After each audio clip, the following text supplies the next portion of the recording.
Olá pessoal, tudo bem com vocês? Aqui é o professor Mário André e nessa aula vamos aqui conversar um pouco sobre a divisão de números inteiros, onde, além de saber dividir, logicamente, é importante que você saiba a regra de sinais para a operação de divisão entre números inteiros, já que não se esqueçam que os números inteiros agora, nesse conjunto, surgem números negativos também. Então vejamos.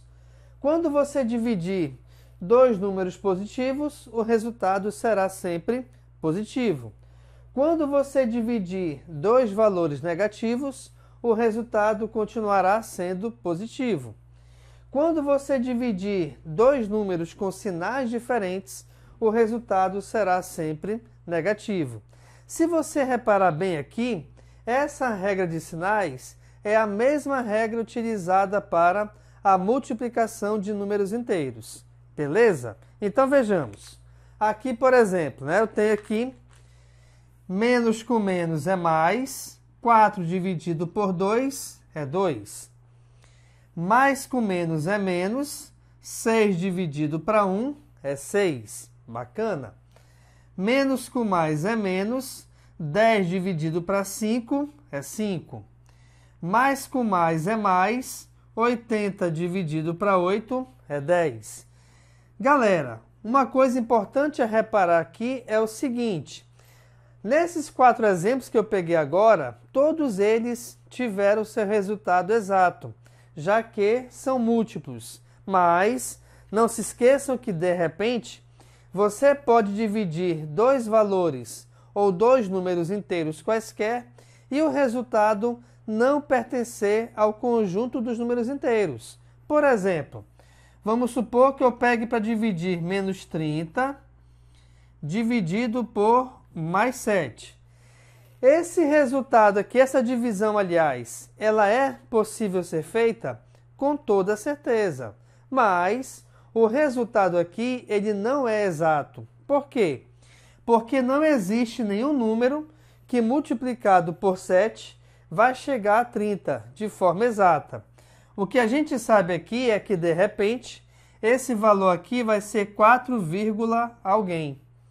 E aí, devido ao fato de aparecer aqui a vírgula, ou seja, o resultado ser um número na forma decimal, essa divisão ela não é permitida dentro do conjunto dos números inteiros. Embora, eu repito, a gente esteja dividindo aqui dois valores inteiros, tá? Mas você tem que reparar que essa divisão só vai ser permitida dentro do conjunto de números inteiros quando a divisão for exata. Bacana? Agora, uma outra coisa importante é você reparar como que essa divisão ela é trabalhada dentro de uma expressão numérica. Aqui eu tenho duas possibilidades diferentes. Quais são? A divisão ela pode envolver duas operações diferentes, Ou a divisão ela pode estar dentro de uma dessas duas operações. Então vejamos. Aqui nesse caso, no primeiro exemplo, eu tenho que eliminar os parênteses, sendo que aqui no primeiro eu tenho uma adição de valores iguais, de números, aliás, com sinais iguais. E aí, com os sinais iguais, o que a gente faz? Repete o sinal e somam-se os valores numéricos. Sendo assim, 6 mais 14, o resultado é igual a 20. Beleza? No segundo parênteses agora, reparem que eu tenho o quê? Sinais diferentes. Primeiro passo, então, é você subtrair esses valores numéricos. 6 menos 1 é 5. E analisando esses dois, como o 6 é maior do que o 1 e ele é negativo, o resultado também será negativo. Detalhe importante aqui, galera. Eu nunca posso deixar, numa expressão numérica, dois sinais de operações matemáticas lado a lado, sem nenhum símbolo que os separe. Então, aqui, o que a gente deve fazer? Eu vou colocar os parênteses entre esses sinais, tá bom? E aí, nesse caso, então, eu tenho que resolver essa divisão. Então, vejamos. Menos com menos é mais. 20 dividido para 5, o resultado é igual a 4. Então, essa expressãozinha aqui, essa primeira expressão, vou até marcar aqui, o resultado dela foi igual a mais 4. Bacana? Aqui embaixo agora, repare o seguinte, que eu tenho a subtração de uma multiplicação e uma divisão. Bem, se essa multiplicação e essa divisão estão separadas por um sinal de subtração, então o primeiro passo é resolver cada uma delas separadamente. Então vejamos, menos com mais é menos, 8 vezes 3 é igual a 24. Tranquilo? Repete o sinal de menos. Aqui agora, atenção pessoal, eu estou repetindo esse sinal de menos, que é o que está aqui fora dos parênteses, beleza? Agora, nessa divisão, reparem que a divisão ela possui sinais diferentes.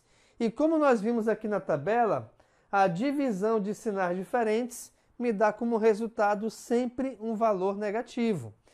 E aí eu vou colocar aqui o negativo, mas, como eu lhes falei aqui acima, eu não posso ter dois sinais de operações lado a lado sem nada que os separe. Sendo assim, eu vou colocar aqui então os parênteses. 15 dividido para 3 é igual a 5. Então nós temos menos 24 menos menos 5. Aqui nesse caso então, o que eu vou fazer agora em seguida? Eu vou eliminar esses parênteses, sendo que vou fazer o seguinte, ó. Eu vou repetir o menos 24, menos com menos aqui é mais, e vou colocar mais 5. Então, a gente tem que resolver, para finalizar essa expressão, menos 24 mais 5. Opa! Existe alguma operação de multiplicação ou divisão aqui? Não, não existe. Se não existe, então eu tenho que utilizar a regra da adição e ou subtração, onde, nesse caso aqui, já que os sinais são diferentes, o primeiro passo é você subtrair esses valores numéricos. Então, 24 menos 5, o resultado é igual a 19. E analisando o 24 e o 5, esquecendo ou desconsiderando os sinais, o 24 é maior do que o 5, logicamente. E devido ao fato de ele ser negativo, o nosso resultado também ficará negativo. Ou seja, essa última expressão aqui tem como resultado igual a menos 19. Beleza, pessoal? Então, aqui nessa aula, eu te mostrei como que funciona a divisão entre números inteiros, te mostrando o jogo de sinais que envolve essa divisão, como você pode e deve fazer a operação de divisão entre dois números inteiros quaisquer, e também como a divisão se comporta na resolução de uma expressão numérica. Agora é contigo. Por quê? Porque aqui na descrição, aqui embaixo do vídeo, logicamente, eu coloquei um link que vai te direcionar a uma lista de exercícios voltadas para a divisão de números inteiros. Resolva aí na sua casa e qualquer dúvida que você tiver, coloque aqui embaixo nos comentários que eu tentarei resolver e sanar o mais breve possível. No mais, então, é isso, pessoal. Muito obrigado pela sua atenção. Eu te aguardo na nossa próxima aula. Valeu, galerinha!